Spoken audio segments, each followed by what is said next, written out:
felt going into that tournament, because I actually played that tournament, that that deck was going to win the tournament. We just didn't know who it was going to be, because the power level of the deck was so high. Someone would just, not draw Rakdos Guildgate at the wrong time, and everything would go right. And for Tyler, it was him. Yeah. So let's delve into this list a little bit here. Tyler's deck, the base of it, 4 copies of Young Pyromancer, 4 Goblin Rebel Master, and 3 Courser Crewfix. From there, the bullets, an Aetherling, a Hornet Queen, a Staticaster, a Scavenging Ooze, a Polukranos, a Reclamation Sage, a Perforos, a Karanos, and a Xenagos the Reveler. Nice. What can't it do? Jund Monsters here from Tyler Lutes. He's just got a couple copies of Blood Crypt in play. Lytle has a breeding pool. Make that 2 breeding pools, along with the Temple of Abandon. And Lutes, I want to take a look at his deck list here, see if he's on the Vanimeter school of thought. And he is. 4 copies of Goblin Rabble Master.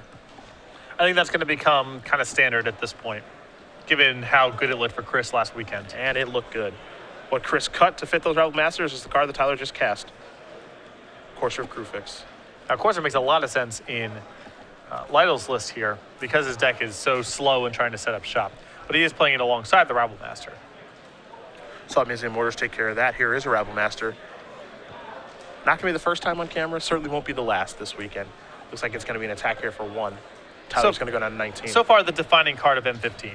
It really is. It really, really is. I thought it would be the Painlands, but that's not the case. Well, Painlands and spells, they're kind of apples and oranges. If we exclude the Painlands, I think it's been Rabble Master by a clear distance here. You see a Shock in Tyler Lytle's hand here. 2 copies in his main deck. I really like Shock in decks that plays with Goblin Rabble Master. Okay. Because a common scenario is your opponent's going to have a Mutavault on defense, and they're going to really be interested in blocking. Makes sense. So it makes a lot of sense to play those cards in the same deck. And I think we may see that very scenario come up in this game. That would be a blowout, if that's the case. Here's 3 mana. There's a Rabble Master there for Lutes. I think there's a real chance that he just played that card post-combat. But if he didn't, I mean... It's all the same. It washes out the same way. Yeah. I mean, Tyler's going to block the Goblin token, I imagine. Yeah. So, Temple of Mystery, the draw there for Lytle. There is the Shock that you did mention. It's going to take care of the Rabble Master. And a whole bunch of damage is going to be coming Tyler Lutes' way in just a moment. Let's see what this is. Maybe another Rabble Master? Of course, your Crewfix. Top card here is a Court of Calling. There's a Temple of Mystery. So Lytle will gain a life up to 21. We'll see if he wants to put the cord on the bottom or leave it on top. Looks like he wants to leave it on top. Trigger the Rabble Master. And Eric Smith and I are going to come to the party. Now, if I'm in Tyler Lutes' seat here, the first couple turns of this game have been really bizarre. It's Corsair Crewfix, Rabble Master, Shock, a bunch of blue lands. Now seeing the cord, the mystery is revealed. Yes. I sort of get a clue of what Tyler Lytle is up to at this point. What's he specifically courting for? That's anyone's guess, but I can kind of figure out the basic synergies of the list. Well, that'll give away things as well now, too. There's a turn and burn. So, definitely a rug deck. I mean, this spot, Lytle could just cord for Karanos, for example. Not a bad spot. That's a delight. And given what Tyler Lutz has been up to so far, it's hard to imagine he can beat a Karanos at this stage. It would be very hard for me to, myself personally, because I have a love affair with Karanos to pass that up. Here's 4 mana. That's a Xenagos. Very interesting deck. It's super synergetic. We're going to tick up. Now here's Cord. So it's going to drink 3 mana from the Xenagos. So 3, 4, 5, 6, 7. So this is for 4. I mean, a Cord for Perforos is not bad in this spot either. That's similarly delightful. Yep, there it is. Yeah, okay. I can get behind this. The gears are turning. I don't know how good this turn was, but it was definitely a fun turn. I mean, I don't think a turn where you play Xenagos, where you end the turn with Xenagos and Perforos in play can really be a bad turn. No, it's not bad. They're friends. Yeah. They're a combo. And the top card is, sure. They're colleagues. Yeah. The top card is a Stoke the Flames. That'll be easy to cast. They carpool together. Do they? Do they? Luce is going to play an Overgrown Tomb untapped. That'll give Lytle a little bit of information of what he's up to. Here's Goreclan Rampager, and I imagine now Tyler Lytle knows exactly what he's up against, which is Jund Monsters. Yeah. Stoke the Flames is going to come off the top of the deck. The top card here is a copy of Goblin Rabble Master. Another quarter calling in Lytle's hand as well. The old toolbox. Yeah. The obvious play here is just for Lytle to stoke the Rampager, but he may have a better line of play that just kills Lutz this turn. It could get pretty ugly. It really, really could. Uh-oh. Yeah, if the Xenagos elevator is going up, it could get kind of ugly. 3 mana, 4, 5, 6, 7, 8, 9, 10 with Convoke. Yep, there's a chord. We're having a grand old time. Yeah. Let's see what kind of fun-filled action we've got this time. Oh, Hornet Queen. Oh. Oh, the Perforos in play. Ah. So many combos. Are they colleagues as well? Yeah, I've never seen this before. Would you want to hang out with bees in a car? Well, this is, yeah. They are definitely colleagues now, but Perforos plus Xenagos have seen this before. Hornet Queen. This is new territory. That's the old 10 ball, by the way. Land comes into play. I guess Tyler gets to gain a life. How lucky. Oh, they're Stoke the Flames. Wow, that's neat. And it is your turn. And it's your turn. Yeah, that's it for me. You are 1. I have Stoke the Flames in my hand and on top of my deck. A motley crew of goblins, bees, satyrs. And a god. And another chord. I actually want to play another turn so I can see what this chord would get. I would just say go. Yeah, so see what the chord would get. But unfortunately, for us, Tyler Lytle says, I will get the job done and finish things off. And he is up a game here. That was Tyler great. Lutes. Yes. That was great. I enjoyed every minute of that game. Thank you, Tyler Lytle, for that. That was great. You know, we get to look at his sideboard in just a moment. I'm going to take a look at Tyler Lutes' first, since he'll be on the play. Got a Chandra Pyromaster, 2 copies of Flames of the Firebrand, 2 Nylea's Disciple of Putrefy at ultimate price, 2 copies of Rakdos' Return, 3 Mistcutter Hydra, a Bow of Nylea, and then 2 copies of Golgari Charm. Again, very close to what Chris Van Meter did win the Standard Open with last weekend in New Jersey. I mean, the safe bet is that Putrefy is good against the Chord of Calling deck. I imagine the ultimate price is okay, and then Rakdos' Return is probably pretty good against a deck that does have Planeswalkers, like Lytle's deck does. You know, I'm not entirely sure how great a card like Chandra Pyromaster or Flames of the Firebrand is in this matchup. Not really that great. It's a weird thing. You know, you would assume that there's all these Planeswalkers in Lytle's list because you saw the Xenagos, and it just sort of has a feeling like it's that sort of deck. There is only 1 copy of Xenagos the Reveler. That's the only Planeswalker in this entire list. So if Tyler Lutz does a lot of sideboarding and playing like there's a bunch of Planeswalkers in Lytle's list, he's going to be disappointed. Okay. I think the Putrefy and the ultimate price are for sure coming in. Beyond that, you know, based on what you've seen, I think Rakdos' Return may be a card that Lutz brings in, but I do not think it's actually very good against Lytle's list at the end of the day. On Lytle's side, 3 copies of Is It Staticaster. He's 1 in the main deck to chord for, 3 more on the sideboard. A Scavenging Ooze, a Skylasher, a Reclamation Sage, 3 copies of Dispel, a Mizzium Mortars, a Turn Burn, another copy of Xenagos the Reveler, a Hornet's Nest, and 3 copies of Nylea's Disciple. I think the extra copy of Xenagos, the Turn Burn, the Mizzium Mortars, and the Hornet's Nest are all nice in this matchup. Maybe the Ooze as well. I would love to see a Hornet's Nest. That's... Oh, yeah. I love it. I absolutely love it. Can't get enough of it, honestly. These players are going to shuffle up here for game number 2.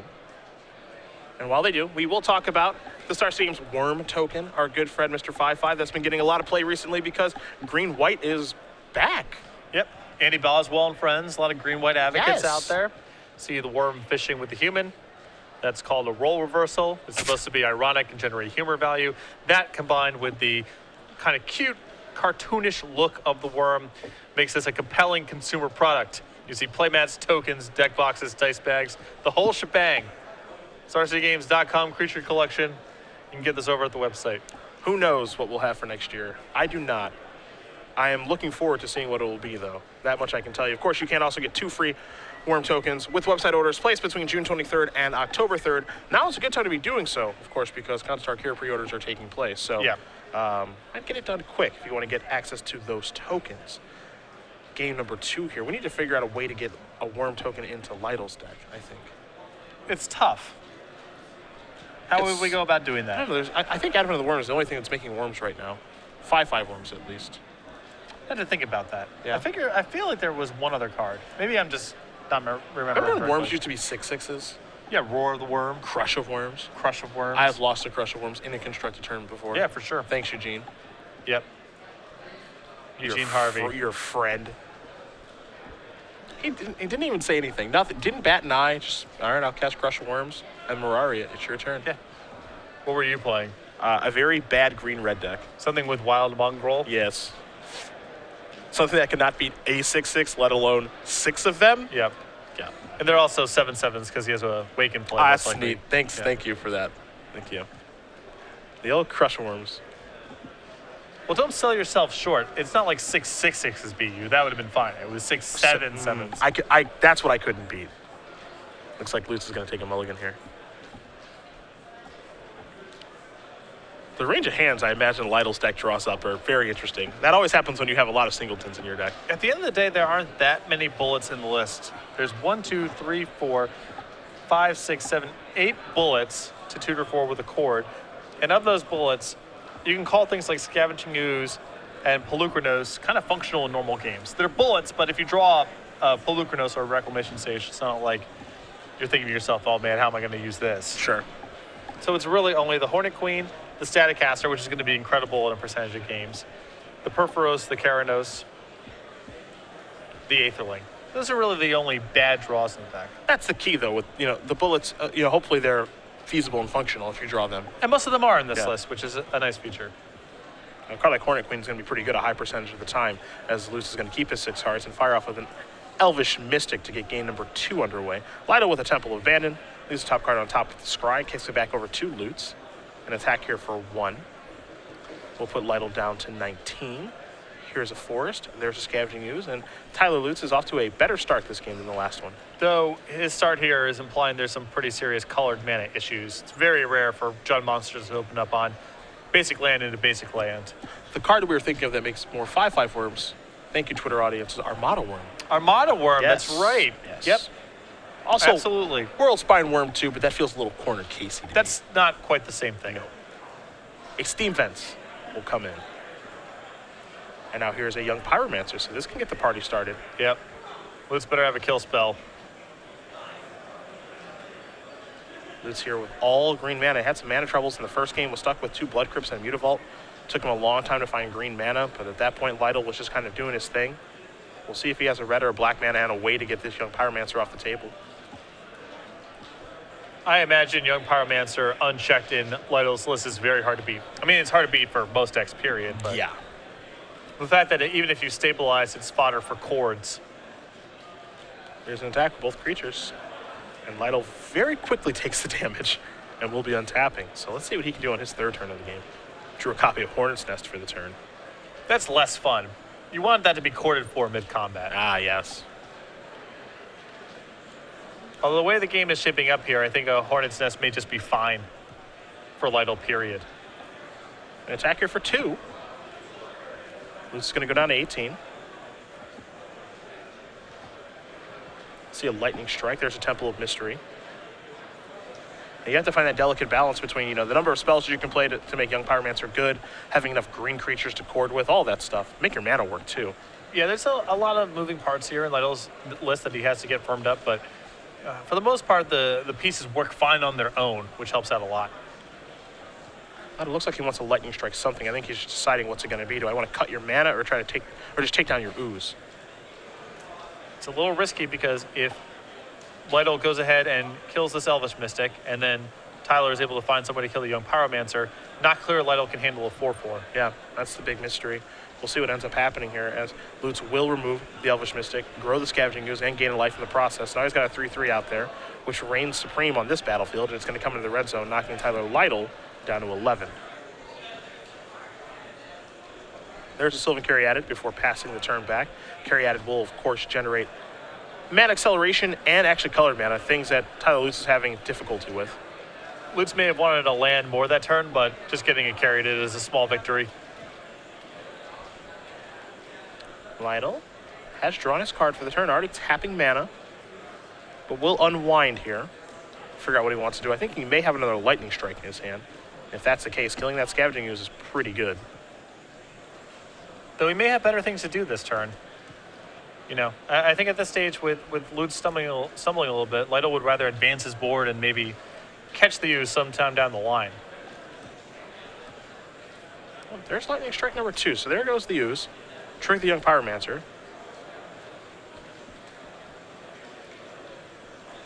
See if Lytle has anything else to do on this turn. It's an attack for 3. Lutes, of course, will block the young Pyromancer. 1 damage will come across. There's a Stomping Ground tapped, and Lytle will pass the turn back over to Lutes. So we continue to make our way through the Tyler mirror here. And a Stomping Ground to draw this turn for Lutes, so Well, it's about time, you can now really start casting stuff. we assume. One would hope. Yeah, his hand would have to be pretty bad if he can't cast anything on this turn.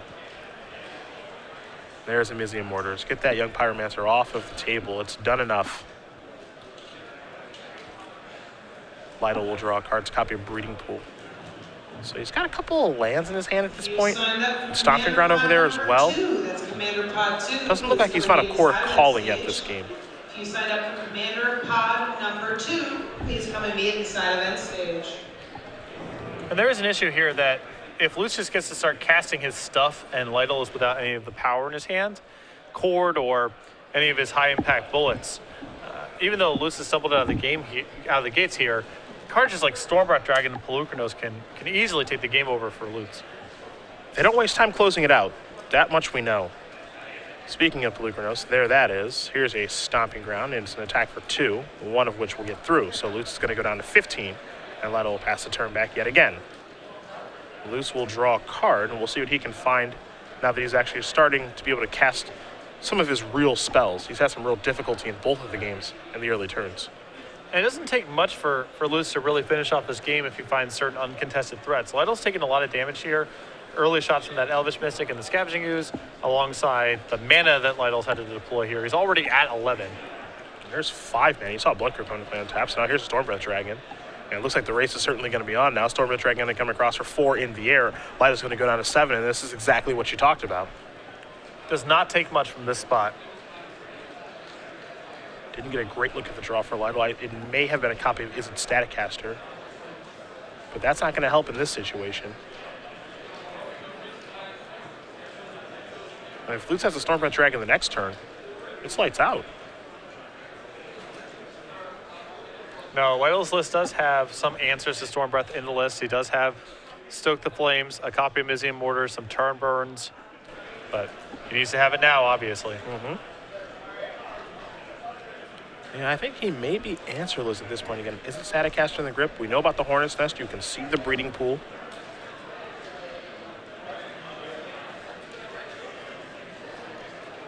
Tyler deep in the tank here. The Grand Prix San Antonio champion. Trying to move on to a 2-0 start. Very far away from being able to fight the Stormbreath Dragon naturally, too. So Breeding Pool's going to put him down to 5. Let's see what this is going to be. This is going to be an attack here for 6 and 7. Lutes is going to go down to 6. 3 mana. That's a nest. boom. And kick it back. You see Lutes is going to take a look at the nest. We will do the same, of course. When Hornet's Nest is dealt damage, put that many 1/1 green inside creature tokens with flying and death touch onto the battlefield. Patrick, I smell a combo. What's the combo? You Static Caster that thing. Oh, synergistic. And we have a Stoke the Flames. This will work just fine as well. And this is before combat, so there's no risk of Gorklan Rampage or doing anything here. Can't have that happen.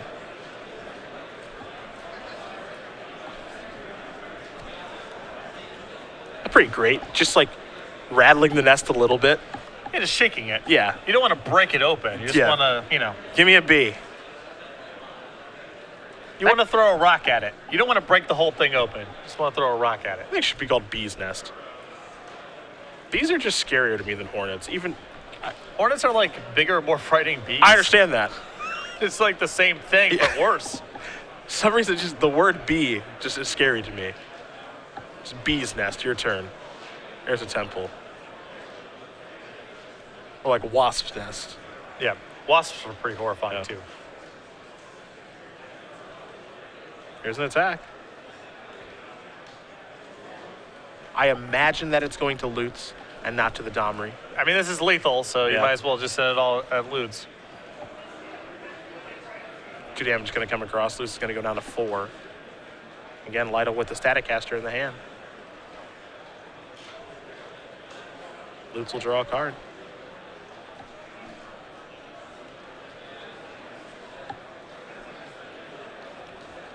Did you ever throw rocks at bees' nests when you were a kid? No, I'm not stupid. Yeah, it's really stupid. Yeah. I did have a friend when I was a kid who shot a bee's nest with a BB gun. That's even worse. Then he tried to run away. Guess who won? Yeah. That's a place where human beings fall short in the animal kingdom is speed. That's come up. That's not the first time this has come up. You're in the water, a shark comes up to you. You know what you don't have as an out? Swimming away. Yeah. doesn't work. Drunk fairly dead there. Yeah. Literally. Yeah. He was, to his credit, he was 2 driveways away when he shot the bee's nest with the BB gun. But he still lost the battle. Yeah, of course. Yeah. Took a few stings for his pleasure. Yeah. There's the Xenagos. Looks like this is going to make a Satyr token here in just a moment. And so there is a 2-2. Domri going to take care of one of those elemental tokens, or at least try, but I think Tyler Lytle might have a response here. A little fight action from Pelucranos. It's pretty straightforward, it feels like. That gets that off the table. And now he gets to untap and present Lethal the same way as he did before. Whittling away the resources. That's what we see happening right now.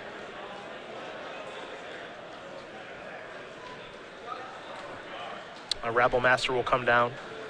Means a Goblin token will come in. Of course, the Goblin token will have haste. Lytle's deck is a hoot. It's pretty sweet. I'm actually looking forward to the deck tech to see how he came to the numbers he did. I know a lot of people have been trying to work with this deck. I know Jerry wrote about this deck in the Daily Digest.